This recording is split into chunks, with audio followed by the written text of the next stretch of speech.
tell the people. Okay, we are live and we are about to start our author introductions. So while they're working on getting Dr. Jason set up, because he's going to do this wonderful presentation on the Black church, we're going to go ahead and introduce some of the authors that are here. And I would like to start with um, Yolanda.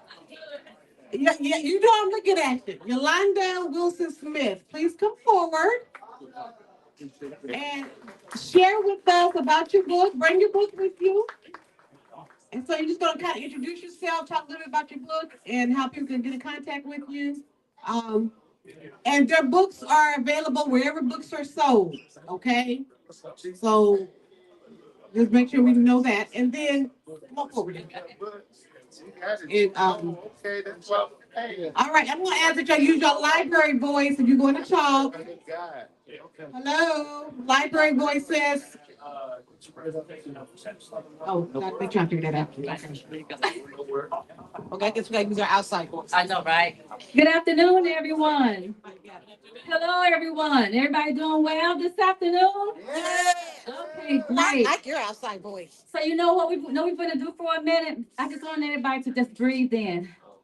Ooh, breathe. And then breathe out. Breathe in.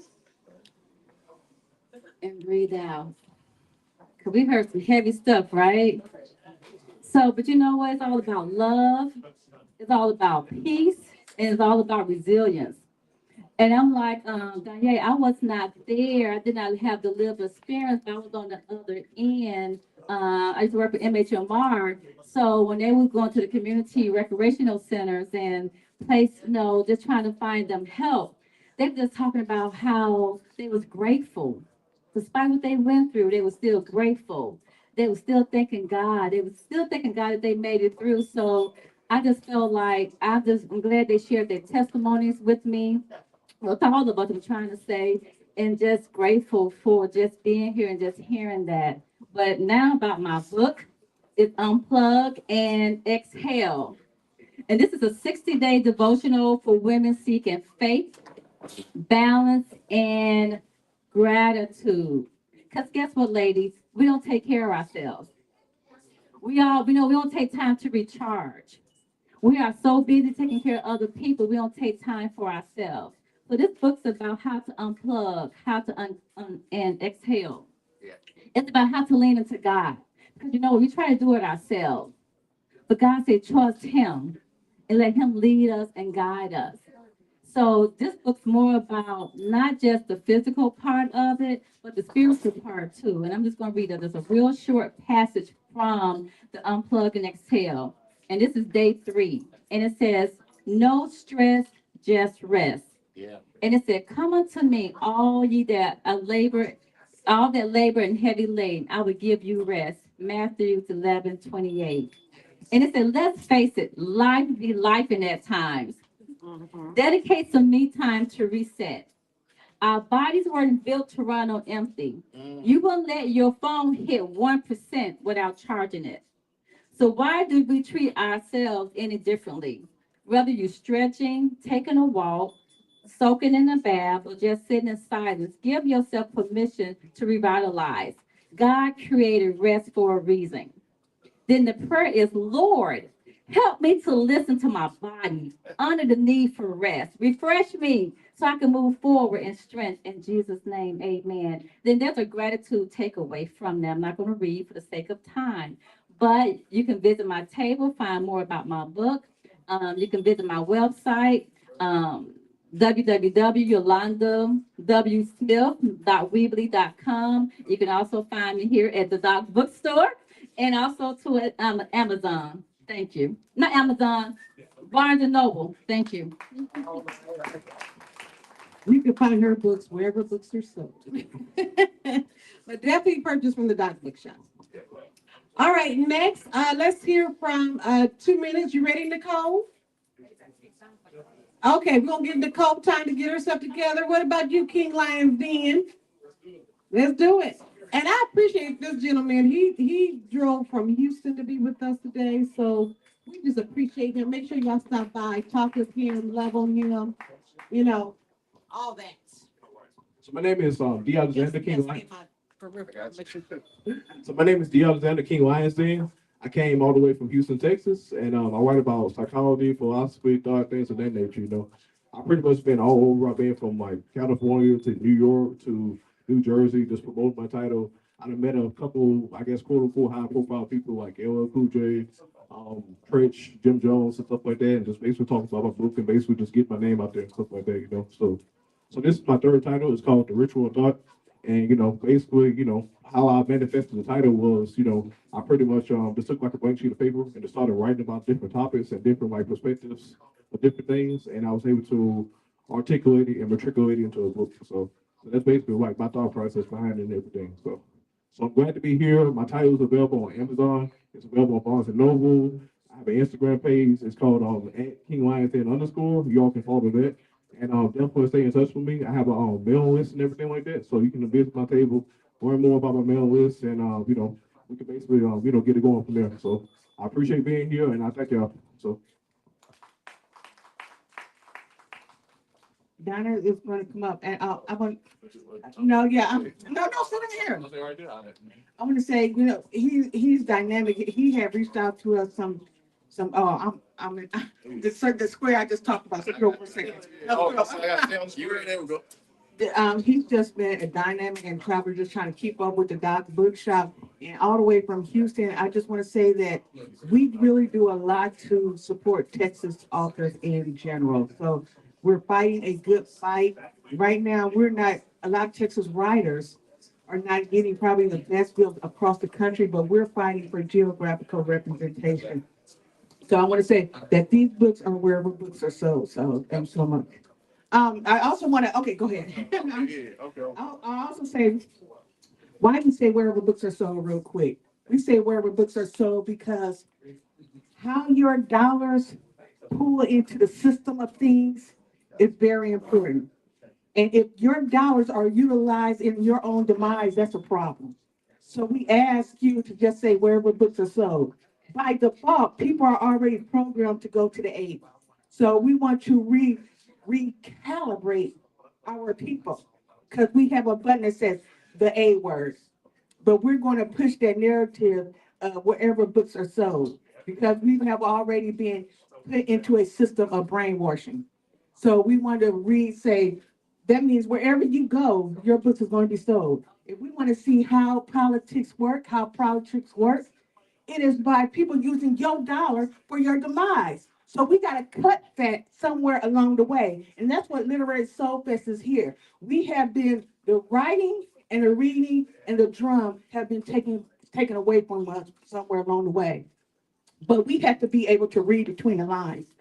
So we don't really promote the A because by default, people are going to go there. So we're trying to reverse this programming because this programming is economically, politically hurting our people. So if we want to understand the B, you know, the JBA,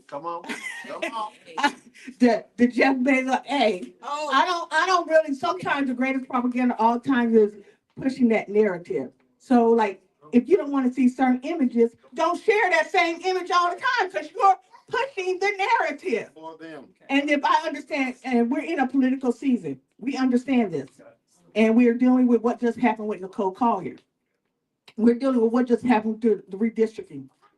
There are dollars that are utilized to make those things happen. So we got to be cognizant of how the flow of money. If that same percentage goes to our demise, we have to reverse that for our sake, for our future, for our legacy. And we have a great crawl across Texas, that are seeking out independent bookstores right now. So we're going to continue that narrative that people can go wherever books are sold. Thank you. Okay, thank you, Danya. The politics of it all, basically, in short, Jeff Bezos support Trump. Trump may not be the best person to support right now. Okay, so next, let's bring up who should we bring up? Well, you kind of talked about your book already, Celeste. But some people weren't here, so you want to just come and just share real quickly about your book?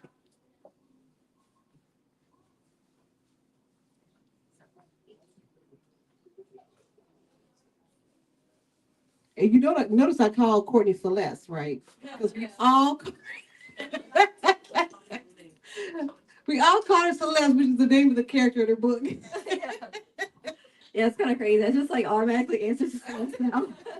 Hello, everyone. Courtney Kelly. I'm the author of 2 children's books, Celeste Saves the City and Celeste Tunnels on the Ground. I'll tell you about the first one. Celeste Saves the City is based on my life. Little Celeste is growing up in New Orleans, and she has to evacuate because of Hurricane Katrina. So she ends up becoming a civil engineer who saves the city from flooding by building barrier islands, which protect the wetlands and help the older wetlands restore. So that's what I do. I'm a civil engineer. Went to SMU to study civil engineering and math. Got a master's degree in civil, and later got an MBA. And I'm actually a construction project director by day. So it's kind of nice to dress up for once. Sorry. Yeah, real quick, tell you about the second one. Celeste Tunnels on the Ground. And this one, she's moved to Dallas, where she's doing an underground tunnel that helps with traffic congestion. So through the book, she travels around the world, just kind of showcasing to our kids, it's okay to jump on a plane and go outside of the country, but also check out some really cool tunneling projects. And she comes back to Dallas to build her own. Both of the books are available in hardcover, paperback, ebook, and audiobook. Celeste Saves the City is available in English, German, French, and Spanish. Celeste Tunnels on the Ground is available in English, Spanish, and German. Yeah. Good, thank you. Thank you. It's available around the globe and where books are sold. She's a pro at this. Okay, actually, if I could, the authors will line up. Ross, if you can line up, and then follow you, Cinnamon, because we got to do a rapid fire on this. So I'm going to get you already in place. And after Cinnamon, we got Enigma. And then after Enigma, we're going to have Nicole, you ready? Okay, you have the Enigma. Okay, Ross, come on, Ross.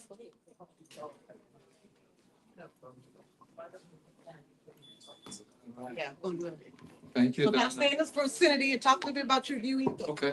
Yeah, about So first of all, let me say thank you to Donna and them for having me here at the at the bookstop.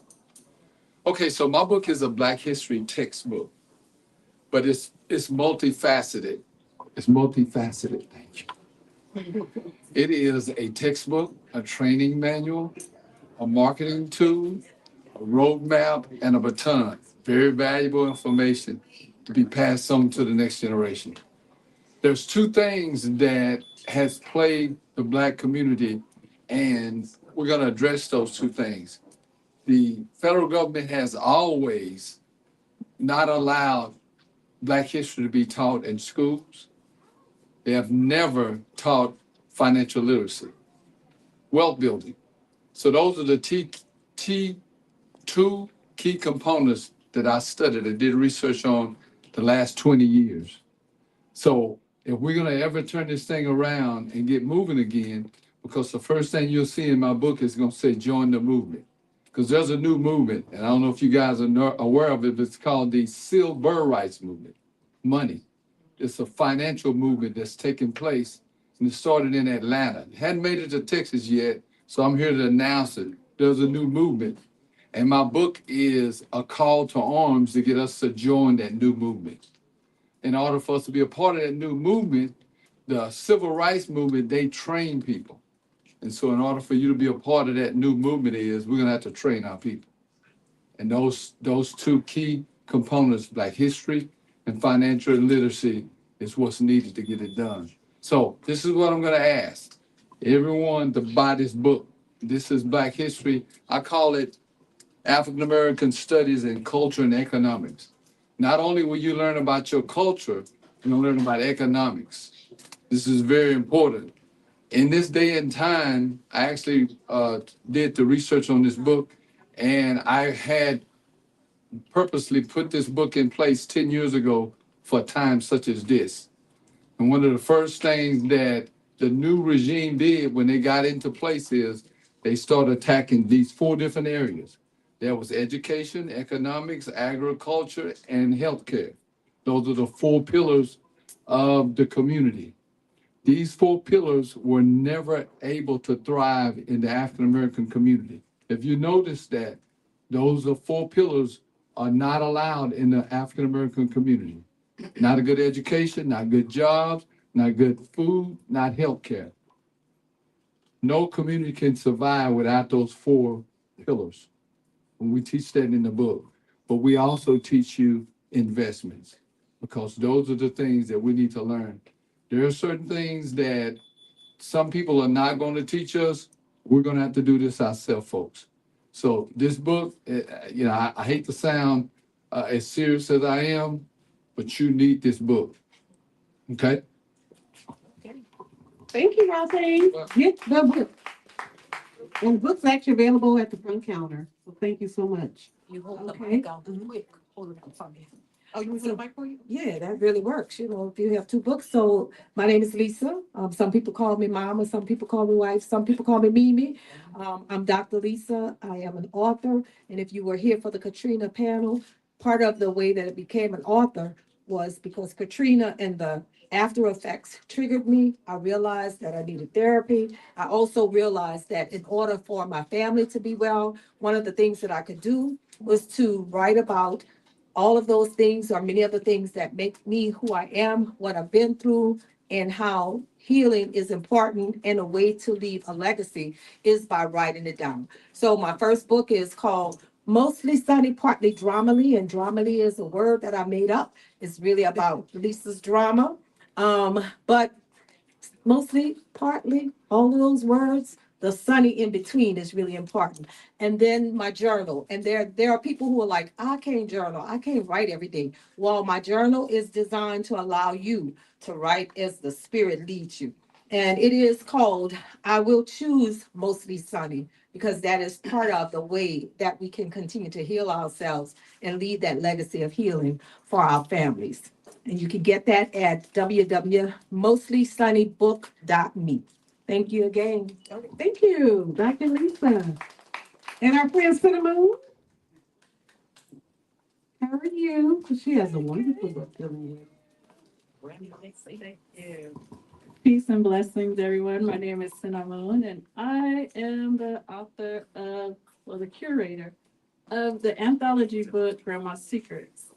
Grandma's Secrets is a compilation of stories that people have shared about things they've learned from their grandmothers, grandfathers, aunts, uncles, stuff they had to learn on their own. We have remedies, recipes, relationship advice, advice for, pregnant women and raising children.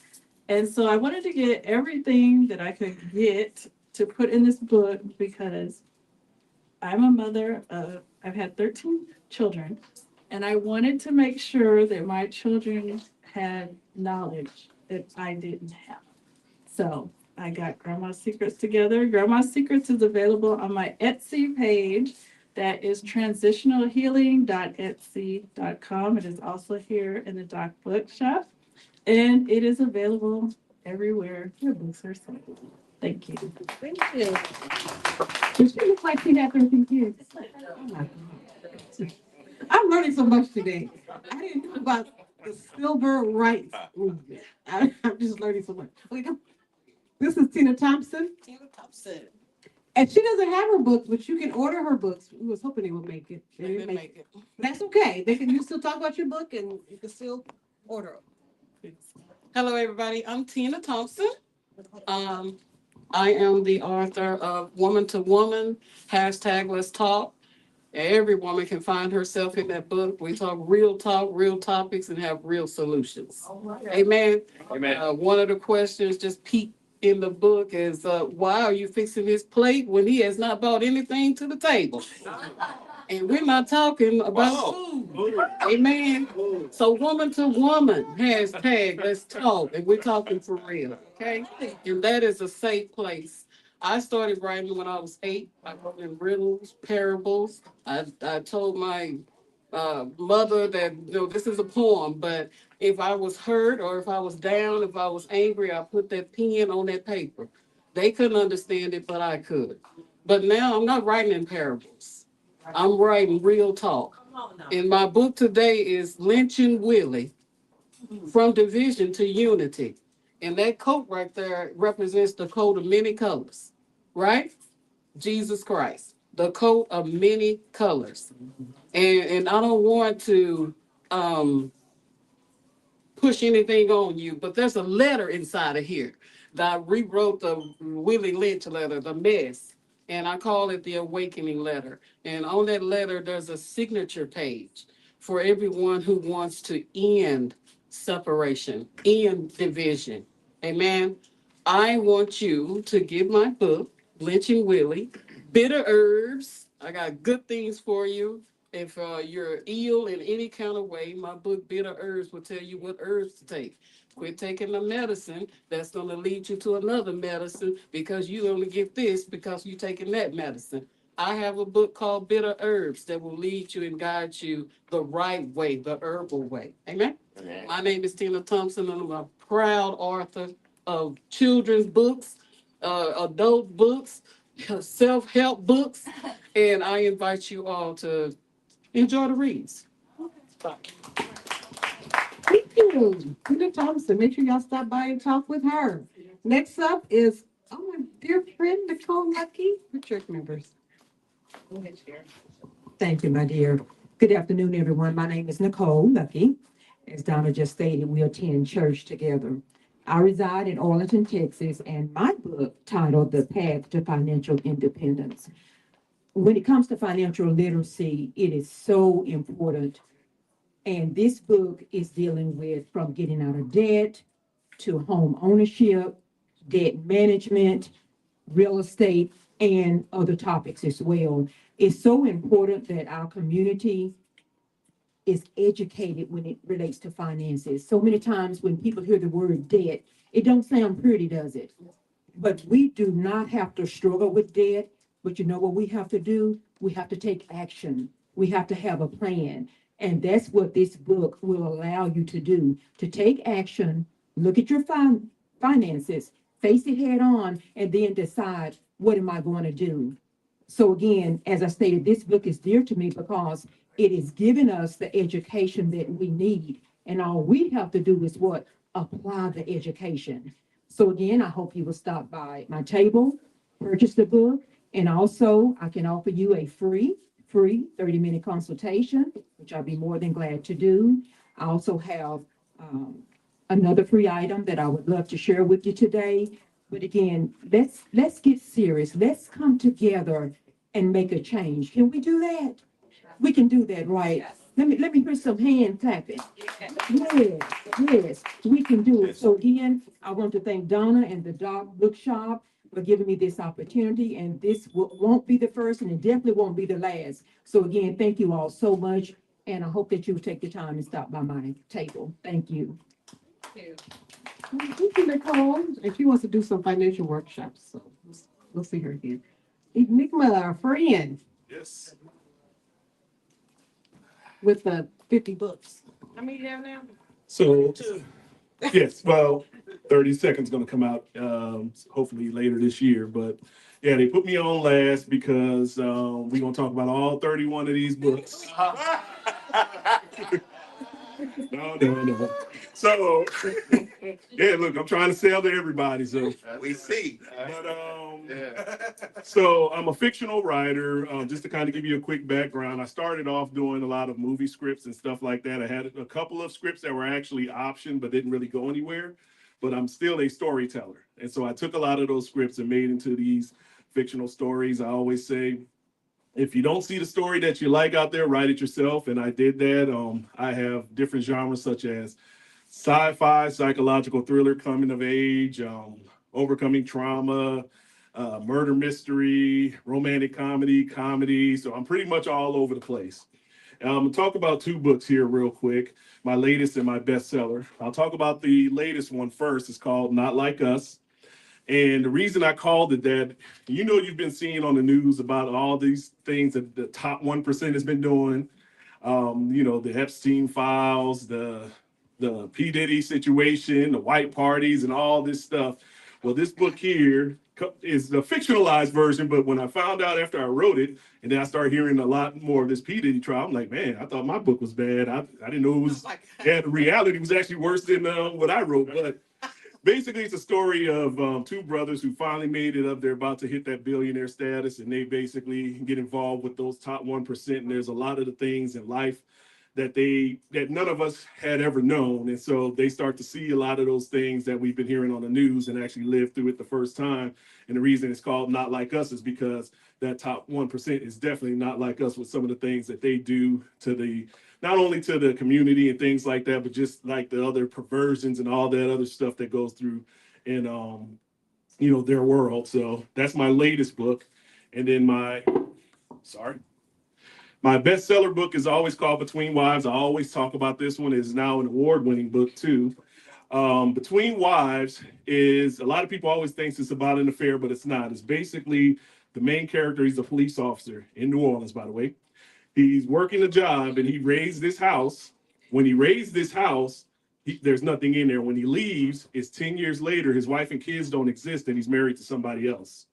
And so basically you're in the rabbit hole with this character trying to figure out exactly what happened. And it all takes place in New Orleans too. But it was just one of these books. It was just built off a dream. I actually had a dream about this and woke up and it was like, that's a book. And so this is my bestseller right now. Like I said, it's won first place and third place. So it's placing in different various awards. And my table's over there. I promise you, whatever type of book you're in, if it's fiction, I probably have something close to it. So check me out. Thank you, thank you. Yeah. We've been open 17 years, but we have a great speaker coming up.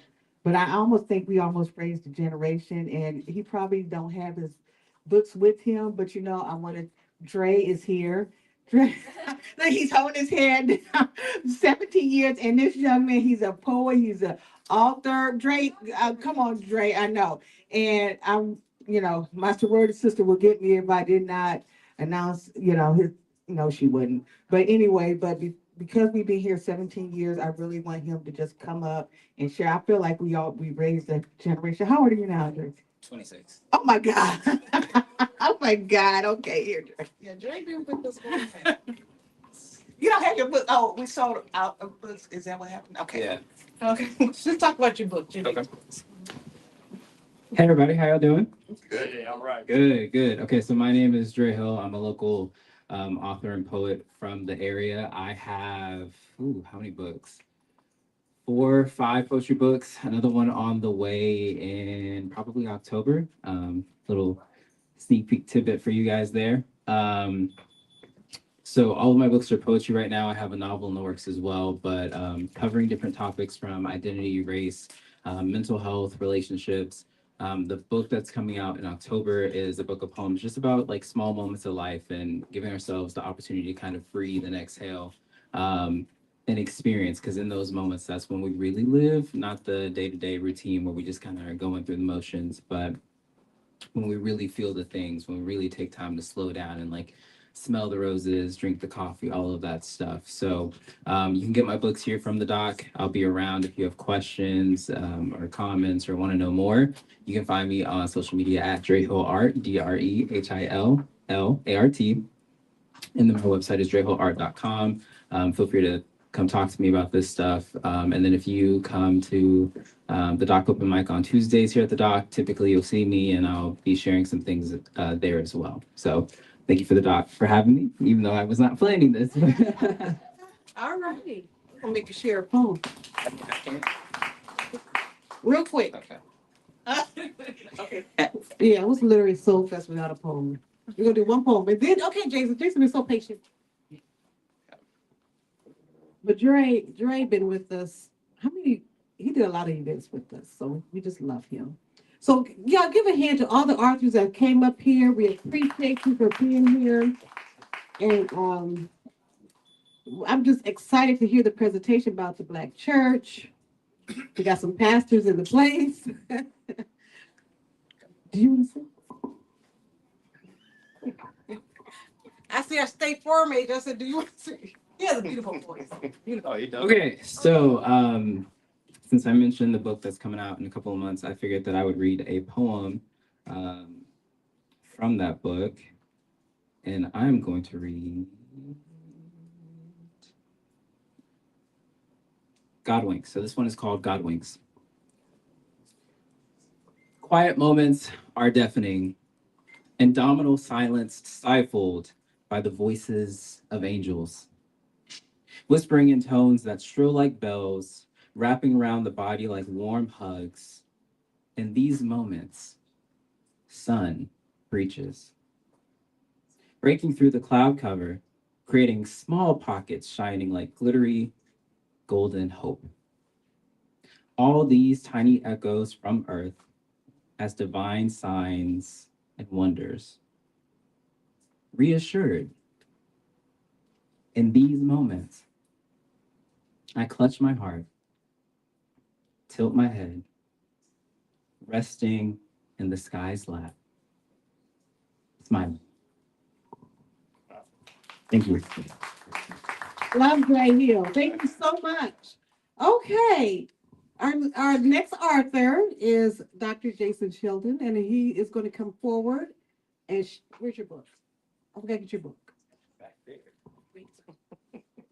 I got it. You come up here. Okay. You gonna do what everybody else did. Oh, yeah. Oh, yeah. Oh, Maria's bio. Don't need to do all that. Don't need to do all that. Okay, I'm gonna let you talk. But it's such a dynamic bio. Ohio. Yeah. I mean, it's a lot. You gonna? Okay, you share. What? Okay. You want to let you do all of it together? It's all good. Hey, how y'all doing this afternoon? Doing great, doing great. All right. You know, Go ahead. Donna, you can take that because they can see the cover right there. Oh, okay. Thank y'all for coming. Thank y'all for being here. We live in Dallas, Fort Worth. It is hot outside, and there are a lot of other places we could all be right now, but you are here, whether we home watching on YouTube. Want to thank the Doc Bookshop, Donna, Diane, family for the invitation to be here today. This is my latest book, The Contemporary Black Church, The New Dynamics of African American Religion. It is 1 year old, actually, this week. Really? It came out a year ago this week. And what I'm trying to do in this book is explain a lot of the big changes in Black America that have taken place. I'm 49 years old. My father's got me by a few decades. He's sitting here. And if I can see the changes that have happened in Black America over the last 50 years or so, I know he can see them. And so what I was trying to do is chart some of those changes that are taking place here for us. And sort of what inspired me to do this was a couple of things. I grew up as a kid in Los Angeles, but Ohio is home. And when my wife and I first got here to DFW, we were trying to find a church for our oldest daughter to get baptized in. And back home in Ohio, we are members of St. James AME Church, which is a historic congregation back in Cleveland. So we figured when we got here to DFW, we would find an AME church that had, a thriving set of families and young people. But I have to be honest and say we had a fairly difficult time we could find old historic congregations because the AME church is an old historic denomination. It's actually the first denomination set up in Black America. But we couldn't find one that had a lot of younger families in it. And we figured for our girls to want to stay committed and to find younger families to build our family to be in the church with, we needed to we wanted something younger. We ultimately did find it. It took a while in DeSoto. We attend the Village United Methodist Church. Historically, it's the UMC, but it's a predominantly Black church. And it has been home for us for about 15 years now. So that was part of the story. It was like, wait a minute, why is it so hard in Dallas, Fort Worth, the 5th largest metropolitan area in the country, to find a thriving Black Methodist congregation? And then on top of that, also the other thing that I found really interesting, and y'all know this term, the Black church, we've heard that term our whole lives. What is the Black church? Like, what is that? And as a kid who grew up in the Methodist tradition, I had homeboys who were Baptist. Or at one point when we were in LA, our parents switched and went to West Angeles, Church of God in Christ, which is a very big Kojic church in LA. And if you walked into Holman United Methodist Church, which was a Black church in the hood, and then you went across town, still in the hood, but went to West Angeles. Wait a minute, they're both Black churches, but they're very different. So what I realized very early on is the Black church is a very big and diverse place, and modern day research really doesn't address that very well. So basically, I'm going to tell y'all what my argument is in this book in a nutshell. Basically, the Black church has lost a lot of its power and influence in Black America over the last 50 years.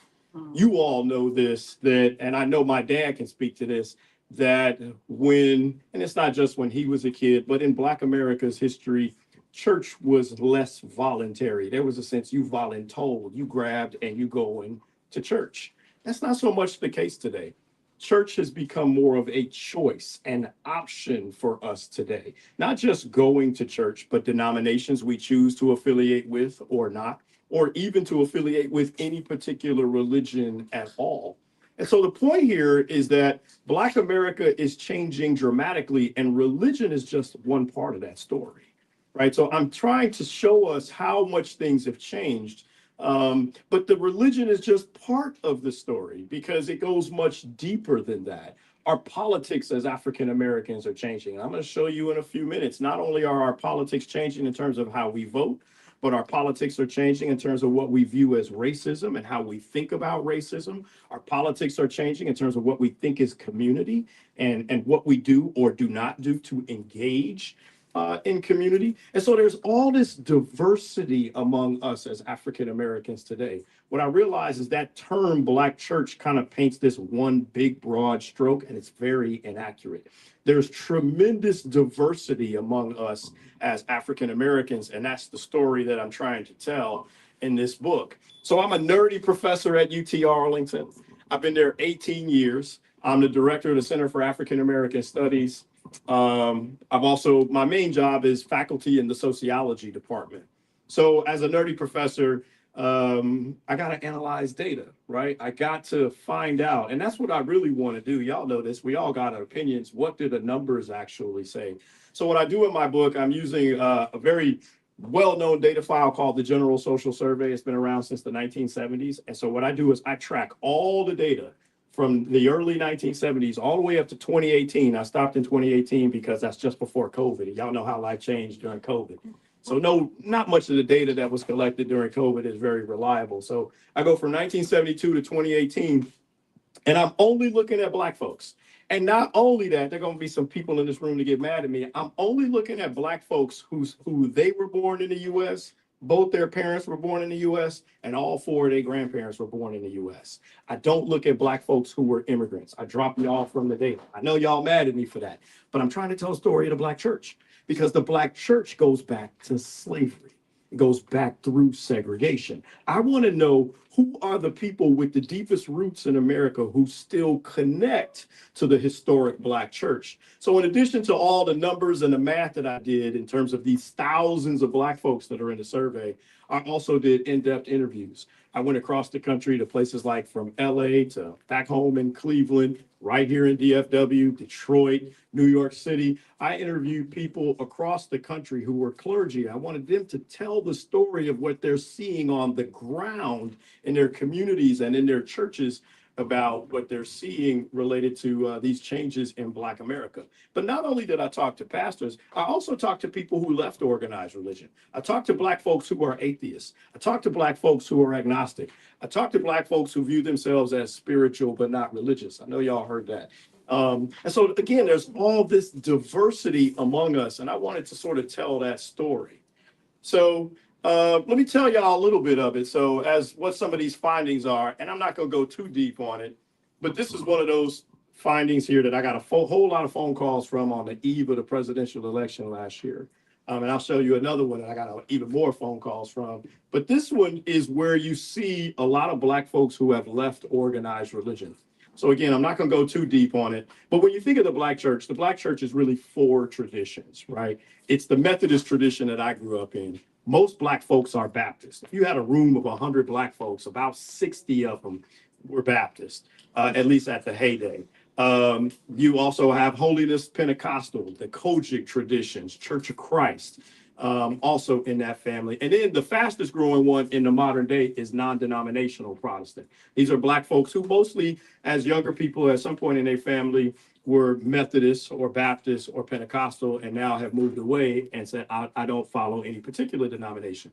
Well, what this data shows, you might see the stuff in red on the side, the last column over there.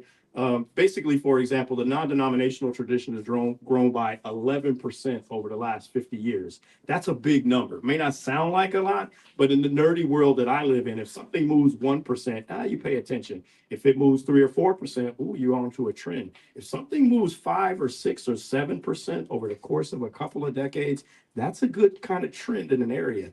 Here you're at 11%. But if you look a little bit farther down, the Baptists have lost 15% of their population over the last 50 years. The Methodist tradition that I grew up in has always been small, but it's down to just 5% of all African American adults. These are big changes, y'all, in terms of people leaving organized religion.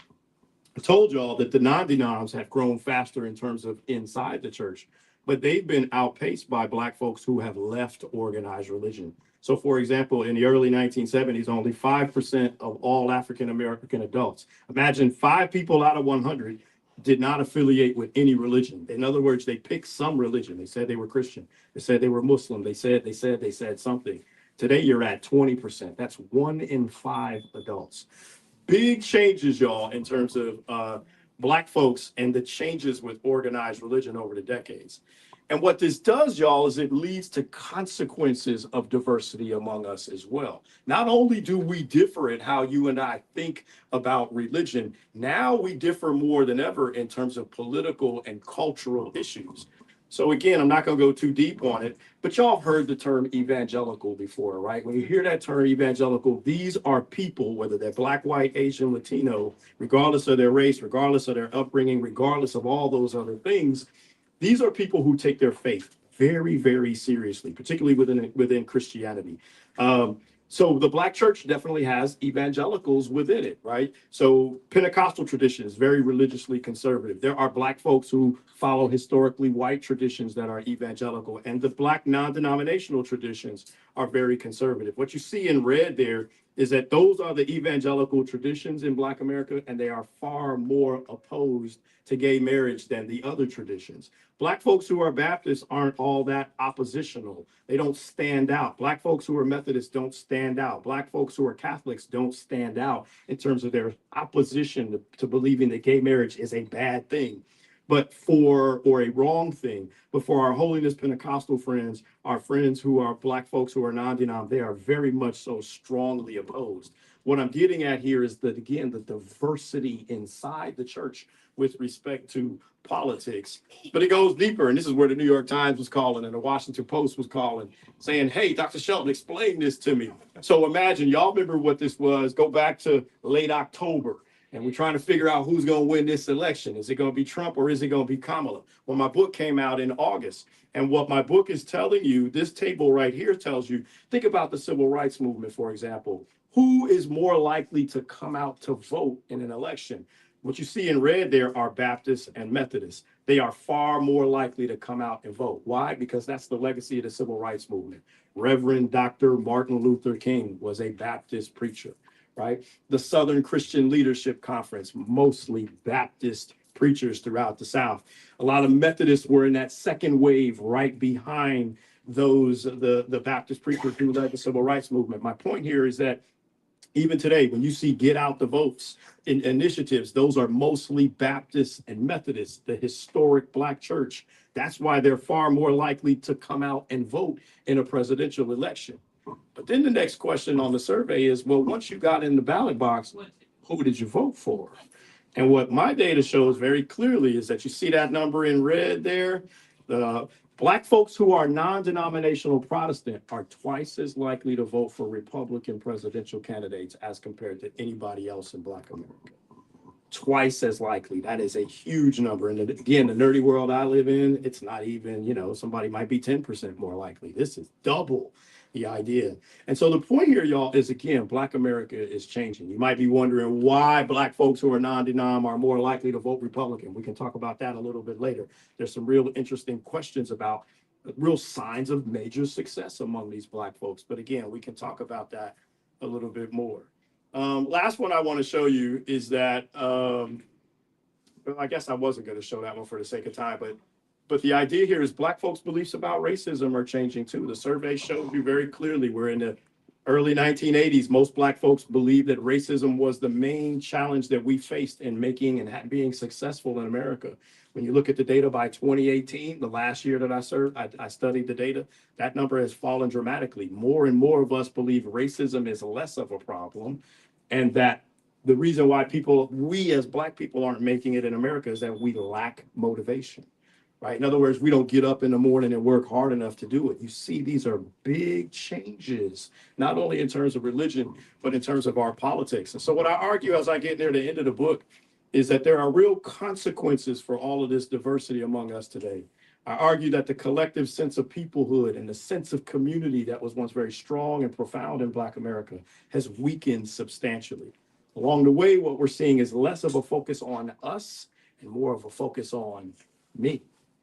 Right. And so the idea of, and this is a classic word in sociology, individualism, right? Just like I find what works for me in terms of religion, I find what works for me in terms of my politics. I find what works for me in terms of culture. And these are big changes because, as you all know, Black folks have made progress. If my grandma was standing here, his mama, if Grandma Shelton was standing here, she would say, baby, we didn't come a long way, but we got a long way to go. We aren't there yet. And so how do we get to where we need to be if the focus is changing, Frat, to me rather than us? And these are some of the questions that I ask at the end of my book. So that being said, y'all, I didn't probably talk too much, but if y'all got any questions about anything related to the book, I'll take any questions that y'all have right now. Let me also say, Donna, thanks again. The book is for sale. Is it $30 today? I don't know what the price is, but there we go. We got some copies of the book for sale here in the back. It's actually 28 with 15% off. 28. Okay. All right. I heard percent off. So that's a good thing too. So it's for sale. And so any questions that y'all might have, feel free to ask. And what's your solutions for the what are my solutions? It's in the book. I didn't. Yes. So there are a bunch of different things that are going on. One of the big things that, gosh, I would show it to you, but I probably shouldn't pull it up for the sake of time, but one of the big things is in the interview. So the data is great and you can analyze all these things, but they don't ask questions about where do we go from here. So one of the things that there are a couple of things that stand out. First of all, remember those groups of Black folks that have left organized religion, right? That are growing. 1 in 5 Black adults, 20% of the Black population. Well, a lot of those 20%ers who have left still do step into a Black church. Grandma can get them to come every now and again. So, but the question is, why have they left? They've left for a lot of reasons. Some of them have left and are never coming back. Right. But there are others who have left for other reasons inside the church, things related to family, things that, you know, there's a term called church hurt that I'm sure some of y'all have heard. There are things that have happened in there. The point here is that you can still pull some of these people back, but it's going to take a level of change. It's going to take some kinds of recognitions of hurt. It's going to take some things, maybe even changing leadership along the way as well. Another thing that I asked the people, the clergy that I talked to in the book about, how do you get the young people to come back? What do you do there? Not just those who are in the church, for example, like they're maybe thinking about leaving, but they're still around. And there are 3 things that a lot of these pastors that I talked to said. The big one was that leadership might have to skip a generation. So let's say, for example, like I'm 49 years old. My generation is moving into a time of leadership in Black America. Well, maybe you skip us, right? And you go grab that 25-year-old and you give her or him the chance to lead and you skip the Gen Xer. Yes, I've been there, but if you want the future, you better grab somebody young. My daughters are 14 and 16. You got to find, they're going to connect to the 14 and 16-year-olds better than I ever will. If you want to hold the future, you got to go get the young people now and give them a chance to lead. That was one of the big ones that they said. They also said that we have got to allow for the denominations to change. You can't be so traditional anymore. And I can say this to you all as a professor at UTA. My young students at the university, they move fast. And they do appreciate some tradition, don't get me wrong, but their lives aren't anchored in tradition the same way. So yes, the church is looked at as an older traditional place. That doesn't mean it has to completely give up all of its traditions, but it does mean that maybe we got to remix a few things along the way. And we got to become more modern and more contemporary along the way, which is a big part of the reason why the non-denominational faiths are growing so much. So there's a whole lot in there. There's not one silver bullet that says, here's the solution. It's really multiple layered things over that really need to speak to a wide range of different generations within Black America. I really appreciate that. Yes, back row. Yeah, I have two questions actually. The first one is, did any of your research look at the impact of social media on the findings? Social media on the findings, not really. It would come up every now and again, particularly with trying to get the attention of young people. So when the issue of social media came up, it was the idea that the church needs to use social media more to get the attention of the younger people. And it needs to be used in a way that helps to pull them in. The thinking for a lot of the people I talked to said that social media is kind of a bad thing. It's not something that the church should be using. Whereas other clergy were saying we need to be using it and we need to be using it more, but we need to tailor it to our message. Second question, do you think that the results of your study are going to change after the current Trump administration? Great question. I do think that it's very true. All American, if you look at any survey, and y'all remember this when President Obama was elected years ago, there was a really strong sense of optimism in Black America. So my point here is that things do change depending on the presidency, right? And big events change. So when President Obama was elected, there was a high level of optimism in Black America. And you could see when you compare surveys, a question that was asked on a survey just 3 or 4 years ago, and after Barack Obama was elected, the numbers jump in a really positive way. We see some of those same things happening with the Trump administration, not going up or going down, right? So my point is that some of this stuff is going to change, but they will always sort of level out with the passage of time. So I do think things will go down, but then they'll kind of revert back to whatever the norm is within a few years. We just don't know exactly what that norm is. So I think a lot of people have reason to feel pessimistic, but I don't know what the real low level is quite yet because we're still in the middle of it, if that makes sense. Great questions. Yes, Diane.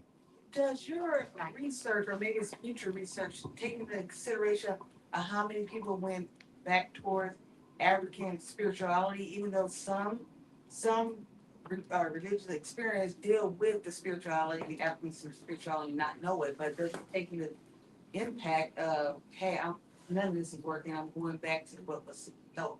Another great question. So remember that group of people that have left organized religion, spiritual but not religious? Not all of them say that that's a term we use in my nerdy world, SBNR, spiritual but not religious. That's a real big category because there are a lot of people who stay within organized religion, but their spirituality can take on something very African. You can be in church on Sunday and have traditional Christian values, but still also embrace an African spirituality. Or you can leave organized religion and have nothing to do with Christianity or Islam or any of those established faiths and have a very strong sense of African faith as well, among many other things.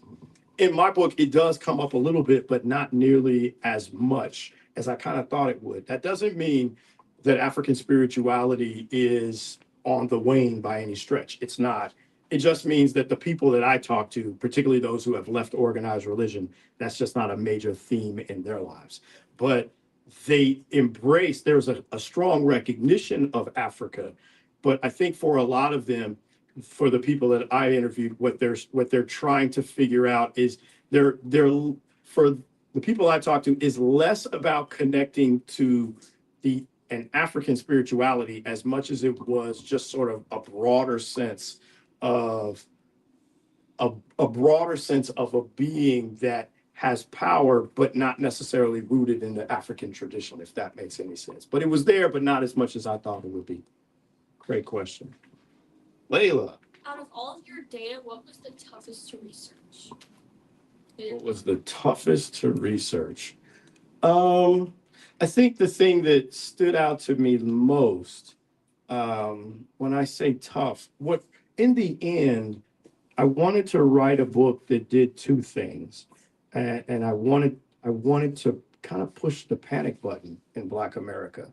Um, I wanted people to see, particularly that the church, organized religion, is in trouble. And yes, I'm going to use that word. I'm going to say it's in trouble. The Black Methodist tradition that I grew up in is down to 5 out of 100 adults in Black America. That was a tough pill to swallow because I have great memories of the AME church. I have great memories of when grandma was alive cooking in the cafeteria. And I have great memories of when, good Lord, my mama's side of the family was on this side of the church, and my daddy's side of the family was on that side of the church, right? And it was just a great family. Y'all know what religion is ultimately about is family. That's ultimately what religion is about. It brings us back to family and it brings us back to community. When I say ultimately, I don't mean in the divine sense. I mean in the worldly sense of ultimately. And so that one was a tough one, Layla, realizing that the AME tradition that I've come to know and love is in trouble. Another thing that really got my attention that I wanted to raise a red flag for was the sense of community in Black America. And I didn't show you this, but as I get near the end of the book, it's very clear that people who are connected to a faith, regardless of whatever the faith is, whether it's any of the Christian denominations or Islam or Judaism or Hinduism, whatever the faith is, they are more engaged in the community. They're more likely to get out and vote. They're more likely to be married. They're more likely to have kids. They're more likely to finish college. They're more likely to graduate from high school. So what you see is as the group of Black folks who are the nuns, and when I say nuns, I don't mean the old ladies in the Catholic Church. I'm talking about the nuns, the people with no religion. As the nuns grow, they're less engaged. And the nuns are growing faster than anybody else in Black America. This is a red flag, y'all. We've got to figure out how to build community with these young people. And it's not just young people, by the way. These are people across a wide range of age backgrounds. So to my oldest daughter's question, I wasn't expecting that question. Yet. Great question, Lotus. But I wrote this book. Yeah, I'm a nerdy professor and I'm supposed to be dry, right? I'm supposed to be dry and I'm supposed to just tell the story of my data. But I'm also trying to tell Black America there's some challenges here, y'all. We need to be paying attention to. Frat Brother, yes. Twofold. Obviously, the family dynamic has changed drastically. Yes. From when we were coming through, where we had to go, it was expected to go to church. It was expected that when you graduated, that you went to the military, went to college, or you had a trade. A lot of that has been changed for a lot of different reasons, unfortunately. Yes, sir. The family dynamic has had a major impact. It has. On people attending church. Yeah. I just kind of look at my church, my home church, where I grew up in Southeast Texas. Mm-hmm. I mean, it's hardly no one there. Yeah. And I remember when it was thriving. Yes. Yes. And we can't there's a lot of different variables to that equation. You're right. Number one, for me, I don't worship people, I worship God. Mm-hmm. I respect clergy, I respect leadership, but I get to know him for myself. And I think sometimes we get caught up in worshiping people. Everybody has their own faults and their issues. They're not Jesus. That's the benchmark. Yes, Vince. Yes, sir. But the thing is it's very disheartening when and we know what's going on, and we're like, okay, what is the fix? What can we do to change the narrative? We all can do a little something to make a difference, but it hurts my heart to look at, we talk about mentoring, and we do a lot of that, trying to lift as we climb and connect with some of the young people. It's frustrating. It is. But from my vantage point, I can't expect them. I'm old school. You just pull yourself up by your bootstraps. Yeah. Do what you got to do. Yeah. You work hard. If you don't grind, you don't shine. Right. Well, I love that. Let's steal that. You don't grind, you don't shine. You get either I'm gonna have to work or I'm gonna have to pay somebody. But the thing is with where we are nowadays with mental health and the challenges. I look at my daughter. Just graduated from North Carolina A&T, but just that her whole pathway was different than mine. Yes. It was just, and we can't it's just not one thing. Yeah. They're exposed to so much more. The worst thing that we could be doing is watching Soul Train. The Asian woman on Soul Train, checking her out back in the day.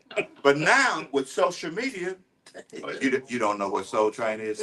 No, You- Donna get does. that. Your Donna does. nonverbals are Donna powerful. does. But no, but it's just so many. It's just so many things that are going on, and it's frustrating. But God is still faithful.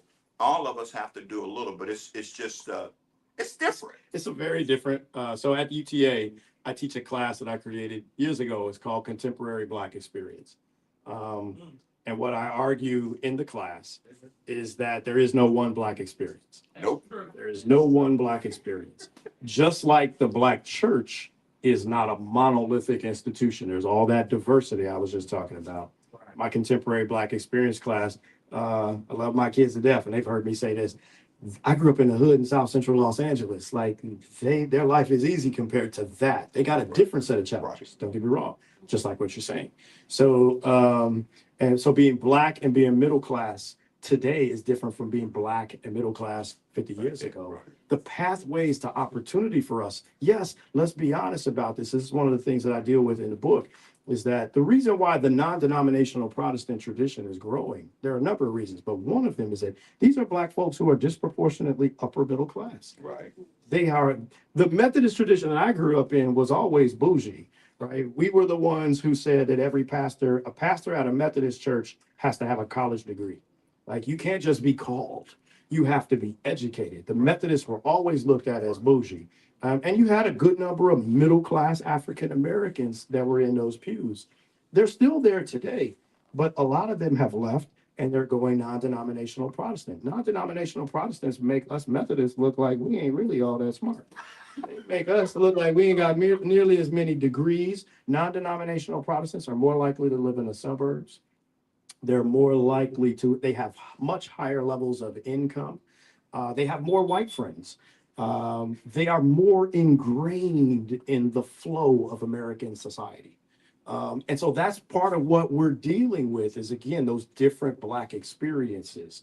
And so that's where I think Black America is we're sort of at a point where if you could talk to Dr. King today and you could ask him about, could you have foreseen the success of the movement being so strong that it undermined the church one day? Wow. I don't think that he could have foreseen that coming, but that's essentially what's happened.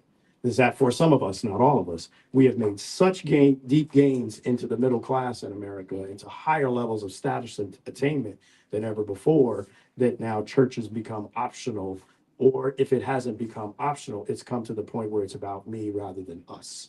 And I think that's what you're tapping into, for sure. Yes, sir. Great question, Frank. I can speak from my perspective, I'm 26, but from what I see from my peers and people that are around me, I think there's a lot of hopelessness. Because when it comes to a lot of the problems nowadays, when it comes to African Americans, I think we look at the older generation and we don't see what we see with the civil rights movement. People aren't ready to arm to me. Yes. Church, because if you don't do this, then things gonna happen. But we don't get the sense that it's more like if you feel like Yes. if it resonates with you, but a lot of people, when they ask their parents or older people about some of these problems, and like social media, change and things of that nature, they're kind of like, I didn't deal with that when I was. Yeah, I think that's a great point. Now, this isn't a topic that I deal with directly in my book, but it comes around indirectly, particularly near the end of the book. Older Black folks I never wrote about in depth the civil rights movement versus Black Lives Matter, but it does come up a couple of times, and I bring it up at the end of the book. The Black folks who brought up the civil rights movement versus Black Lives Matter, they had very different views.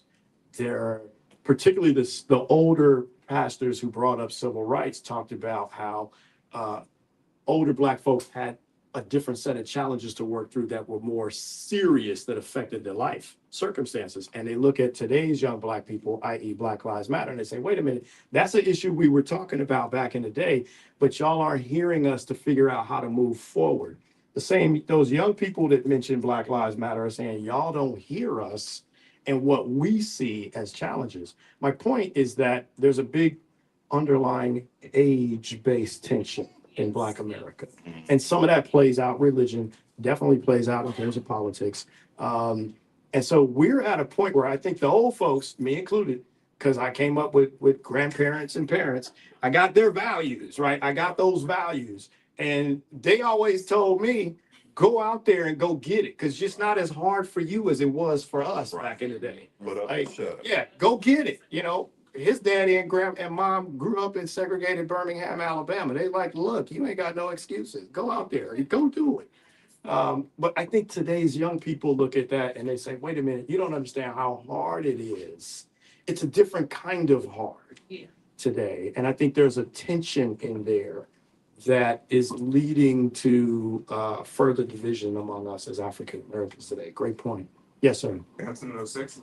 Hey, Frank. Question. In your book, does it kind of talk about pulpit? You talk about the preaching in the black church, because sometimes I think, you know, when there's a mist in the pulpit, there's going to be a fog in the pew. Oh, and sometimes I think the preaching don't connect. You know what I'm saying? Yes. Like I think we've kind of, I don't know, man. They kind of like, we like it the real style. You know what I'm saying? Like, yes. Gotta be boom. Yes. Boom, pointed. Yes. You know, and we ain't into the, I mean, you gotta take them to the cross. You gotta preach Christ. Right. You know what I'm saying? Right. We ain't trying to close. You know what I'm saying? Right. And I think sometimes there must be that disconnect from the pulpit to the pew. Yes. And like, there's no transformation once you get outside those doors. You see what I'm saying? Yes, completely. You kind of look at, Acts chapter 8, you know what I'm saying? When that Ethiopian was in Jerusalem, I mean, he came from Jerusalem. Mm-hmm. I mean, that was the center of Judaism of the day. Mm-hmm. And he still was lost in the desert, and Philip had to come all the way in the desert and find him. Mm-hmm. But if any place he should have got it, he should have got it in Jerusalem. Yes. So he still went away. And that's so, I think, speaks about church. So many people coming to church, even the exact same way. Yeah. And the preaching is just all, sometimes it be like for show. No, I think there's a couple of things I could say to that. Gotta connect. One of the things that's a big theme, I can't remember which chapter it is, it's early in the book, might be chapter 3. Y'all remember that there was a time in Black America's history where the pastor was by far the most important person in the community. Influential, right? The most influential. He was the leader of the community, and he was the unquestioned leader of the community. Well, in the book now, when I'm doing these interviews with pastors, they're talking about how we're not the unquestioned leaders anymore. And there are lots of reasons for that. One reason for that is that the pastors aren't the only person that can read anymore. There was a time when he was the only one who could read. Again, that goes back to individualism, what I interpret versus what you interpret. There's also the idea that pastors have been outflanked by other political leaders today, right? It used to be that we elected the reverends to office. And we do that, but that doesn't happen nearly as much anymore. Now, these are people who are career politicians or have nothing, who aren't connected or rooted in church to do that. But then there's also the idea of technology that undermines organized religion. A number of the pastors that I talked about said that they went on a Sunday morning, and I see this at the university too. If I give a lecture and I'm not 1,000% correct with what I say, 5 minutes later after the class is over, a student comes up to me and says, hey, Dr. Sheldon, you was wrong about what you said about that statistic, because they can check me in real time. And when what the pastors I interviewed said that when they get checked in real time, the status that they had here falls here. And as that happens more and more, it falls, it falls, it falls, it falls. Now, I always tell my students from the beginning, I'm going to make some mistakes. I tell them I don't know it all. I told my intro to sociology class that just the other day. This is the first week of school at UTA. I tell them, look, I know more about sociology than y'all, but I don't know a whole lot of stuff. So I'm going to make some mistakes. I think that sets me up for when they check me, right? I'm set up and I'll be like, yeah, you got me right there. So, but my point here is that, yes, I agree with you. There are a lot of things in the modern day that have undermined the power of the pastor. And again, those are some big things that have to be worked on throughout. It's almost like sitcom dad, like kind of like in, like in my generation, the sitcom dad, I mean, he was revered. Slowly but surely became a dope, became a doofus, and respected in the home. Yes. So it's kind of like yes, it's a tough one. It's a tough one. Donna, you walking? Time to be done. Yeah, she. Time's up. I saw that. I peeped that too, right? That's it. 5 minutes ago. That's it. You know your audience. I know you got. No, it's all good. It's all good. All right, y'all. Is there one last question? One last question. One last question. Yes, ma'am. I got you, Vince, already. Let me get her in the back. Yes. So, I don't know who I was familiar with the new movement of people who are seeking something deeper. And the churches cannot answer the question. Yeah. That's a spiritual group. That's where that spiritual but not religious group comes in. There's so much in there, right? It's a very diverse group in and of itself. The real problem though, with that, and that's not the word I want to say in terms of problem, but the real concern with people who leave organized religion is that spirituality is profound, but a person's sense of spirituality is very individual. So it's like, I'm the only one that really understands what I really believe in terms of spirituality. And she is, and he is, and those people are. The point here is that what organized religion does on a Sunday or a Saturday or whatever the day is, we all believe something, at least on some basic level, which is why we come into this building to sing these songs and be together. But with spirituality, it's so profound personally that I get this in a way that you don't get this, so it doesn't connect us. So I'm all with, I don't want anybody to sit here and think that I'm anti-spirituality, I'm anti-religion, I'm anti that. I ain't. What I'm pro is community. Right. What I'm for is the sense of groupness. And we have to find something that's at least on a surface that connects us. And at the very, very end of the book, what I argue is that as African Americans move away from organized religion, as we move away from the Methodist tradition and the Baptist tradition or whatever it is, we got to find something to replace it. Because otherwise, we just 12 million people moving in 12 million different directions. And that's not going to fix the persistent problems of racial inequality in the United States of America. With that, I'm done.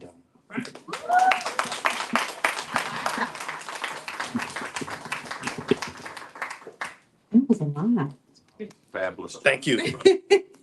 Well, okay, y'all, we have heard some great things from Dr. Jason Shelton. He will be at his table signing books. Books are available at the front counter. At this point, we're going to let you all meet with the authors. But before we do that, we need to get a picture with the authors. So if I can get the authors to come on stage with your books, because I know you all about to get busy and everything. So let me get you before you get busy. So if you could come on stage so I can give a little photo. And then we're going to do our meet and greet. And then please stick around for Howard Moore. He's a comedian from New York, and he'll be here. He's just doing a meet and greet, and we definitely want an audience for him. Okay. Let me get my camera going here. Okay, I'm gonna. Well, I may have to do double. I have to do double line. So the top. I can get down here. I'm good. Yeah.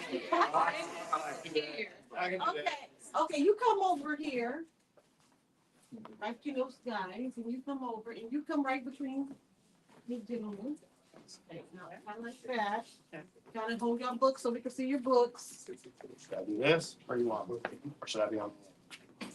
It's got a lot of room. You go right here. You go right here. Yeah, you don't need this. Okay. All right. Let me get my photo. Wait a minute.